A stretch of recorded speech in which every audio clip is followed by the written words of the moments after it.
नमस्कार। कभी सोचा है कि क्या दर्द को, वेदना को शब्दों में इतनी खूबसूरती से पिरोया जा सकता है कि वो एक पूरे युग की, एक पूरी पीढ़ी की आवाज बन जाए। आज हम हिंदी साहित्य की एक ऐसी ही आवाज महादेवी वर्मा के जीवन और उनकी इस असाधारण साहित्यिक यात्रा को समझने की कोशिश करेंगे। उन्हें एक नाम दिया गया, आधुनिक मीरा। सोचिए जरा, जैसे सदियों पहले मीरा ने अपनी भक्ति और अपने विद्रोह को पदों में घोल दिया था ना, ठीक वैसे ही महादेवी जी की आवाज में हमें करुणा, वेदना और उस दौर की नारी चेतना का एक बहुत ही गहरा संगम मिलता है। तो ये सिर्फ एक उपाधि नहीं थी, ये उनके पूरे साहित्यिक वजूद का, उनकी पूरी पहचान का सार था। तो सवाल ये उठता है कि इतनी असाधारण लेखिका की शुरुआत आखिर हुई कहाँ से? चलिए उनके शुरुआती जीवन में चलते हैं, देखते हैं कि उनके इस अनोखे नजरिए की नींव कहाँ पड़ी, कैसे एक नए रास्ते की शुरुआत हुई। तो देखिए, उनकी कहानी शुरू होती है 1907 में फर्रुखाबाद से। इंदौर में शुरुआती पढ़ाई हुई, लेकिन असली मोड़ तब आया जब वो हायर एजुकेशन के लिए प्रयाग पहुंची। और उस जमाने में प्रयाग का मतलब था विचारों का, साहित्य का केंद्र। तो ये सिर्फ एक शहर बदलना नहीं था, ये एक ऐसे माहौल में पहुंचना था जिसने उनकी सोच को, उनके लेखन को एक नया आकार दिया।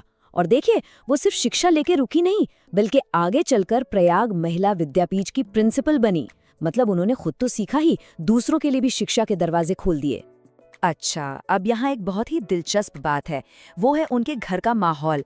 एक तरफ थे उनके पिता, पढ़े लिखे, उदार विचारों वाले, और दूसरी तरफ थी उनकी माँ, बहुत भावुक, धार्मिक। जरा सोचिए, एक तरफ तर्क और दूसरी तरफ भावना। इन दोनों का जो मेल था ना, वही उनकी लेखनी में उतरा। तभी तो उनके साहित्य में विचारों की साफ सफाई भी है और भावनाओं की एक गहरी नदी भी बहती है। इसी कॉम्बिनेशन ने उनके साहित्य को वो खास, वो अनोखी गहराई दी। और उस दौर में सोचिए, उस जमाने के बारे में, जब एक महिला का जीवन सिर्फ और सिर्फ शादी से ही परिभाषित होता था। तब महादेवी जी ने एक बहुत ही क्रांतिकारी कदम उठाया। उनका बाल विवाह हुआ था, लेकिन उन्होंने पारंपरिक शादीशुदा जिंदगी जीने से साफ मना कर दिया। और ये कोई मजबूरी नहीं थी, ये उनका अपना एक बहुत ही सचेत और साहसी फैसला था कि वो अपना पूरा जीवन साहित्य, शिक्षा और समाज सेवा को देंगी। तो चलिए अब उनके जीवन की कहानी से निकलकर उनकी कलम की दुनिया में चलते हैं, उनके साहित्य के दिल में उतरते हैं। क्योंकि वो सिर्फ एक कवयित्री नहीं थी, वो एक पूरे साहित्यिक आंदोलन, एक पूरे युग का स्तंभ थी। और ये आंदोलन था छायावाद। अच्छा, ये छायावाद क्या है? समझिए, ये मॉडर्न हिंदी पोएट्री का एक बहुत बड़ा दौर था, जिसकी पहचान थी रोमांटिसिज्म से, रहस्यवाद से, अपने पर्सनल इमोशंस को खुलकर कहने से और प्रकृति से एक गहरे कनेक्शन से। महादेवी वर्मा के काम को अगर समझना है तो छायावाद को समझना बहुत बहुत जरूरी है।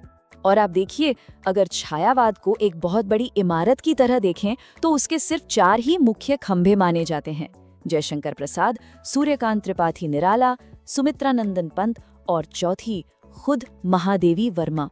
सोचिए, 3 दिग्गजों के बीच वो अकेली महिला थीं। इस लिस्ट में शामिल होना ही उनके साहित्यिक कद के बारे में सब कुछ कह देता है। तो आखिर उनकी कविताओं में ऐसा क्या जादू था? देखिए, उनकी कलम से करुणा बहती थी, जो अक्सर प्रकृति के रंगों में घुल जाती थी।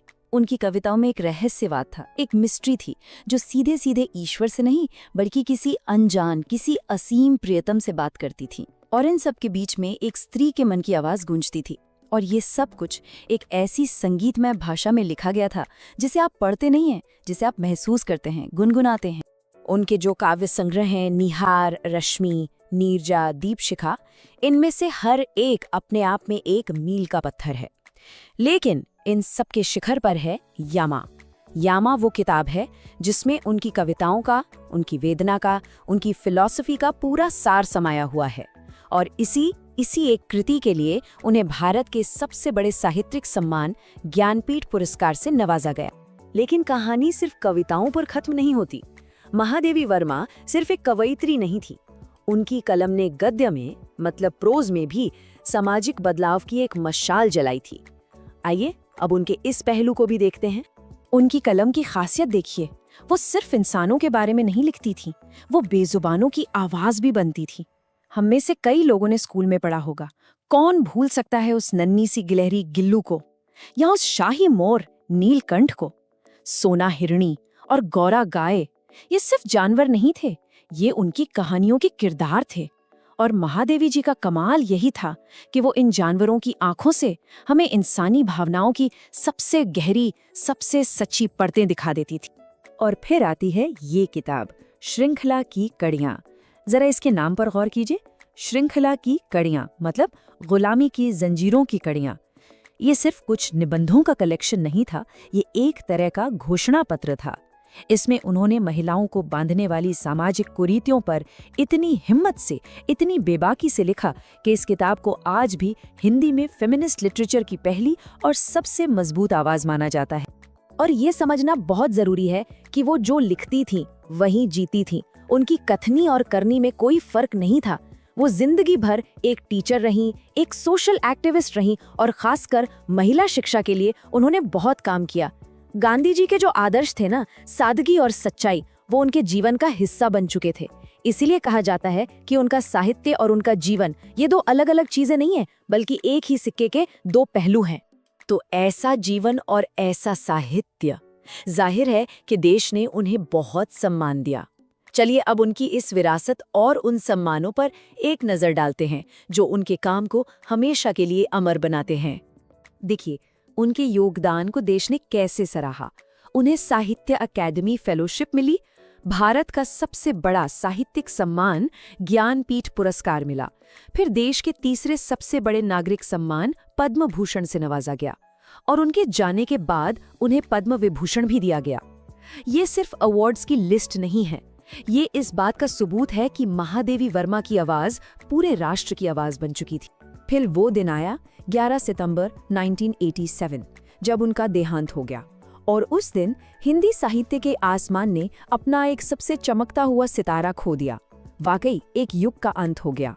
आखिर में हम कह सकते हैं कि उनका पूरा जीवन त्याग, साधना और सृजन का एक प्रतीक है, एक सिंबल है। उनकी लिखी हुई बातें आज भी हमारे दिलों को छूती हैं और वो हमेशा हमेशा के लिए हिंदी साहित्य की एक अमर धरोहर रहेंगी। और जाते जाते एक सवाल आपके लिए छोड़ जाते हैं, कला और सेवा को समर्पित एक जीवन आज की इस दुनिया में भी बदलाव लाने के लिए हमें किस तरह से प्रेरणा दे सकता है? इस पर जरूर सोचिएगा।